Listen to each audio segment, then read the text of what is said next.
देवा असं कसं रे हे मन, असं कसं? बहिणाबाईंचा प्रश्न रोजच आठवत राहतो. माणसाचं मन एका अद्भुत रसायनाचं गाठोडच. माणूस हा विश्वाच्या पसाऱ्यामधलाच एक अंश, पण देवानं त्याला मन दिलं, बुद्धी दिली आणि वाणीही दिली. देवाने निसर्गापेक्षाही माणसाने श्रेष्ठ बनावं म्हणून तर ही आयुध दिली नसतील, पण नेमकं तेच आयुध माणसाला कमजोर बनून गेलं. निसर्ग हा सरळ रीतीने जगू लागला आणि माणूस मात्र या आयुधांनी स्वतःला दुःखी करून घेऊ लागला. निसर्गाला मन, बुद्धी, वाचा नाही, पण भावना मात्र जरूर आहे. या भावनेच्या बळावरच निसर्ग सारं काही ताकदीनं निभावून जातो. आघात, प्रपात, वादळ, वारे, विजा, पाऊस, उन्हाळा, थंडी, पतझड सगळं निसर्ग निश्चलपणे झेलतो.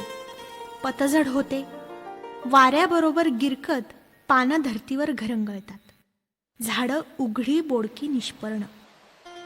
पण ही अवस्था वृक्ष स्थितप्रज्ञपणे सोसतो, कारण त्याला माहीत असतं की पुन्हा वसंत येणार आहे, पुन्हा पालवी फुटणार आहे, रात्रीनंतर सकाळ येणार आहे, उन्हाळ्यानंतर पावसाळा येणार आहे आणि ओहोटीनंतर भरती. पाखरं झाडांवर पुन्हा पुन्हा घरटी बांधणार आहेत. घरट्यामधली पंख फुटलेली पाखरं आभाळ वाटा शोधणार आहेत. या सगळ्या प्रचंड प्रक्रियेत एक विलक्षण समजूतदारपणा आहे. गळून पडलेल्या पानांकडं वृक्ष किती तटस्थपणाने पाहतो आणि ती जीर्ण वाळकी पानं रेषांच्या फटीतून सुंदर हसतात कृतज्ञतेनं. पण यात सगळ्या अवस्था माणूस अजिबात कशा समजून घेत नाही. अनेक योगी, महायोगी हे सांगत आलेत, पण माणूस भूतकाळ विसरू शकत नाही. तो काळ, प्रसंग, घटना, आघात, हेवे दावे सगळं काही माणूस मनाशी घट्ट धरून राहतो.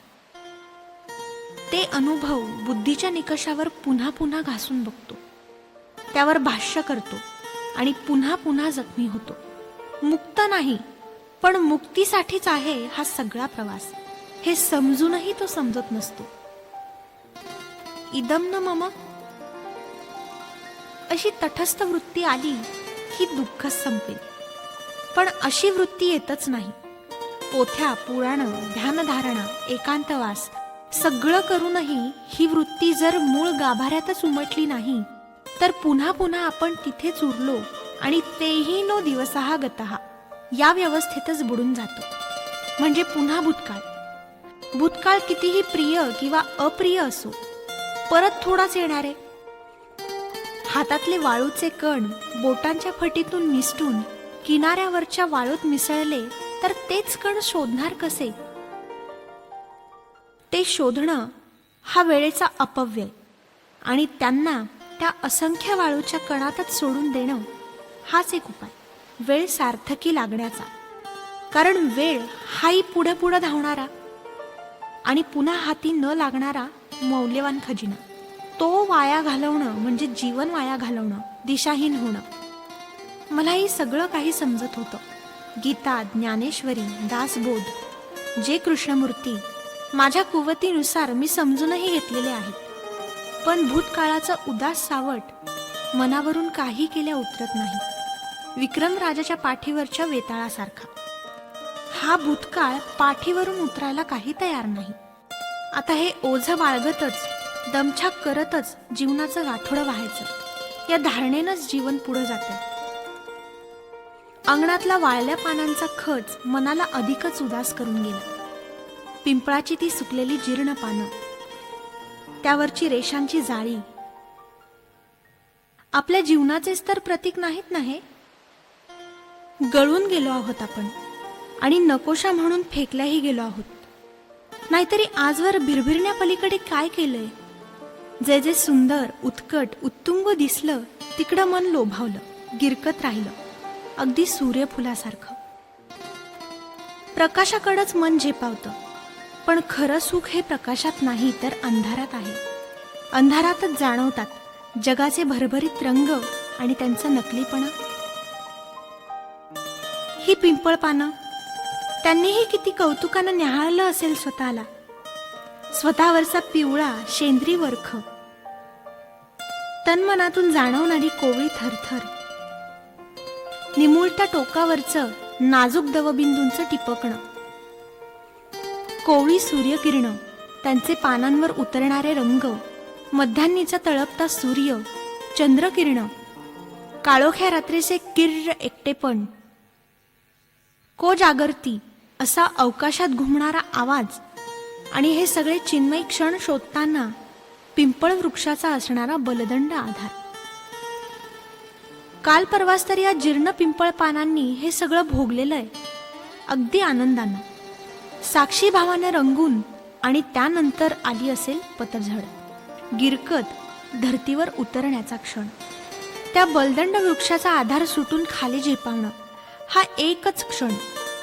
तो क्षण अवघड असेल कदाचित, पण तो क्षण पार पडतानाच त्या बलदंड पिंपळ वृक्षाचा एक निश्वासही सोबत असेल, कृतार्थ निश्वास, आशीर्वादाचा.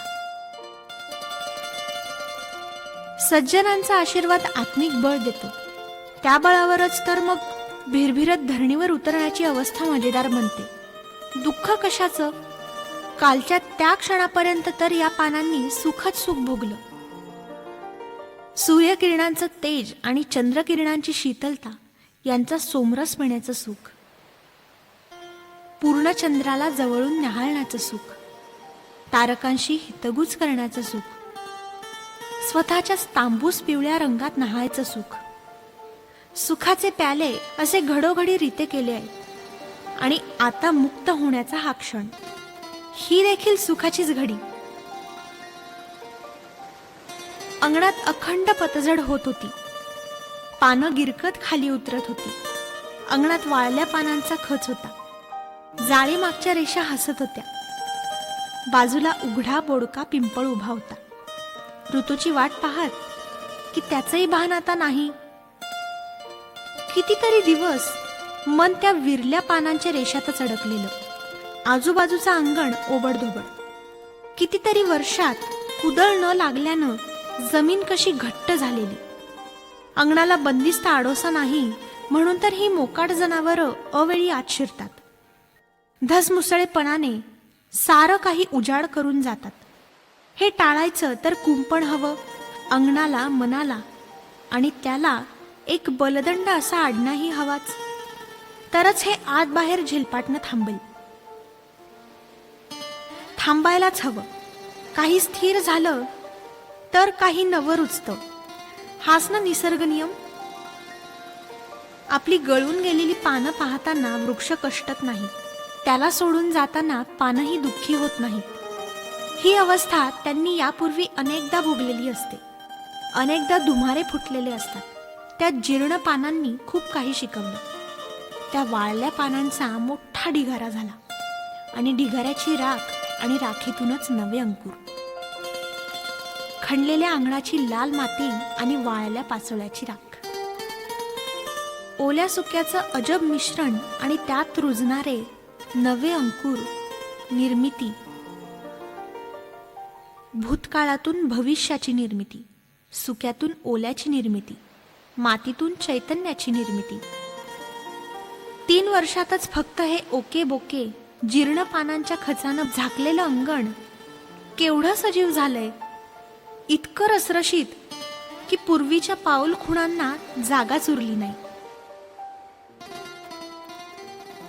कोपऱ्यातल्या तांबड्या चाफ्यावर मुठी एवढी कळी आली. भगवे तुरे अंगभर घेऊन शंकर मस्त झुलतो आहे.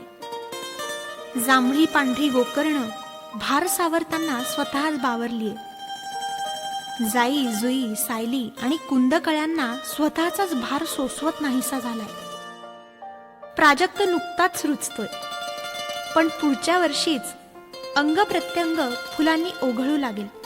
रानकमळ म्हणून जे रुजलं ते कमळ किती उंच वाढावं. शकुंतलेच्या पत्रलेखनाचे रानकमळाचे भले तांबूस पान इथं मातीतच रुजले आणि टोकांवर भगवे कमळही. पांढरा, लाल, गुलाबी, पिवळा एका जास्वंदीचे केवढे रंग विभ्रम. पांढरी आणि गुलाबी जास्वंदी शेजारी रुजली खरी, पण फूल आलं ते मात्र लव्हेंडर रंगाचं. हे रंगाचं मिश्रण कोणी केलं? कितीतरी दिवस या झाडाची ओळखच लागत नाही. पानं ओळखीची, पण मौनी बाबा नाव सांगायलाच तयार नाही. एका सकाळी पानांच्या टोकांवर अस्मानी तुरा डोळं मिचकावत विचारत होता, ओळखलंस? अरे, ही तर अस्मानी. लहानपणापासून हिच्या रंगांची भूल पडलेली. मी तिला विसरले, पण ती आलीच इथवर. पाठराखीण अस्मानी. आणि हा चकवाही किती गोड. जीवनात अनेक चकवे भेटले. वाटलं एक आणि होतं भलतंच. इथेही भेटला एक चकवा. पांढरा चाफा म्हणून लावला आणि निघाला तांबडा चाफा. गुलमोहर म्हणून जवळ केला तर निघाला शंकासूर. हुलकावणी देऊन शिरलेत खरे, पण मनोमन फुललेत. ते आणि मीही. चकव्यातही सुख आहे, सौंदर्य आहे, आणि हेच तर शिकायचं असतं. पांढरा चाफा, तांबडाच चाफा. गुलमोहर, शंकासूरच. अनंत, कण्हेर. हे चकवे समजून घेऊन त्यांना स्वीकारणंच मुळी सुखाचं. आणि चकवे देखील आनंदाचे, फुलांचे. काट्यांनी बोटं रक्तबंबाळ झाल्यावर मिळणारा गुलाब या अंगणात नाही, किंवा सुकल्यावर सुगंधानं आसमंत भारून टाकणारी बकुळीही इथं नाही. पण इथं रातराणीचे, मधुमालतीचे घोष मात्र कलावंतिणीच्या नजाकतीने झुलत आहेत. या सगळ्यांच्या मधोमध आहे ती वृंदावनातली तुळस, मंजिऱ्यांनी लगडलेली, प्रीतीचा खरा अर्थ उलगडून दाखवणारी तुळस. जे कधी आपले नव्हतेच त्याच्यावर शीतल छाया धरणारी आणि कर्मफळाची आस न धरणारी ती तुळस. बेसुमार उन्हाने धरती त्रस्त आहे. पोटातल्या ज्वालामुखीच्या धगीने आणि कडक उन्हाने ती हैराण आहे. जीवनभर आकाशाकडे प्रेमयाचना करते. ऋतू गेले, वर्ष गेली, युगे गेली, प्रतीक्षा सरत नाही. कधीतरी क्षितिजाकडे होतो मिळण्याचा साक्षात्कार, पण तोही भासच. हे आता धरती जाणते आणि संताप उफाळून येतो. तो संताप कसा व्यक्त करायचा? तो राग मग झाडा पाना फुलातून व्यक्त होतो. गुलमोहर, पोंगरा, शालमली, पळस, शंकासूर, बोगनवेली सगळी झाडं लाल. धरतीच्या रागाची अभिव्यक्ती. ते बघून आकाश थोडं हसतं, उगीच ओठांच्या कोपऱ्यातून निसटतं हसू. आणि सहस्र धारा ओघळू लागतात. तांबडीकच झाडं लाजून पुन्हा इरवी कोवळी होऊन जातात. राग व्यक्त करण्याचे, राग घालवण्याचे निसर्गाचे विभ्रम किती सोपे, सरळ आणि साधेत. निसर्ग अबोल आहे, अबोलपणे जगतो आणि खूप काही शिकवतो. भूतकाळातून भविष्यात पाऊल रोवण्याचं बळ देतो, निर्मितीचा आनंद देतो. जे पेरतो तेच रुजवतो. हे समजलं की चांगलं ते पेरण्याचा ध्यास लागतो. अंगणातली केळबाई व्यायल्यावर घड लोंबू लागतो आणि माडांचे बुंधे मातीतून बाहेर निघून जाड होताना दिसतात. ते फक्त पाहण्यातच किती आनंद असतो ना. लांबलचक हिरव्या पानांच्या आड केळ पोटूशी कधी राहिली ते कोडं मनात जागतं. केव्हा, जेव्हा रातराणी फुलली होती तेव्हा, की अबोल पिशी होऊन भावविभोर झाली तेव्हा. केळीचं रहस्य तिचं तीच जाणते. अंगावरच्या घडाला आणि कडेच्या बछड्यांना सावरत लेकूरवाळी केळ अंगणात उभी आहे. उजाड असणारं अंगण आता एक कुटुंब बनलेलं असतं. समंजसपणे सगळे उभे असतात. पानांनी विंझण वारा घालत असतात. भूतकाळावर मात करून भविष्य फुलत असतं. बुलबुल, मैना हे गात असतात. हे पुन्हा गुंतणं नाही. मन आता सावध असतं. या सगळ्या पानांना नुसता स्पर्श केला तर जाणवतं ते चराचराला व्यापून टाकणारं एक चैतन्य असतं, अमूर्त चैतन्य. केळीच्या पानांवरून टपकणारे दवबिंदू, पांढऱ्या गुलाबी जास्वंदीच्या मिलनाचा लव्हेंडर रंग, जमिनीतून उगवलेले रानकमळ आणि सुगंधाचे फवारे उडवणारी जाई, जुई, सायली, मधुमालती, पारिजात या सगळ्यांना पाहणारा, अखंड पानं गाळणारा आणि फुलणारा स्थितप्रज्ञ पिंपळ, त्याची ती अखंड सळसळ आणि या सगळ्यांच्या साक्षीने मनाला फुटणारे धुमारे. हे गुंतणं नाहीये, तर हेच असतं जगणं. धुमारे फुटून पुन्हा जगणं. निसर्गाचाच एक अंश बनून हे धुमारे आपले स्वतःचे असतात, आतून बाहेरून फुटलेले धुमारे. नव्या जाणीवांचे धुमारे, नव्या आनंदाचे. हा आनंद फक्त आपला असतो. ज्या अंगणात उभी असते तिथेच भूतकाळाचा निचरा झालेला असतो. नवीन माती खणून काढलेली असते आणि त्यावर उभी केलेली असतात निसर्गाची ही अनोखी दानं. ती दानं आकार घेतात आणि पुन्हा फुटतात. धुमारे फक्त आपल्यासाठीच.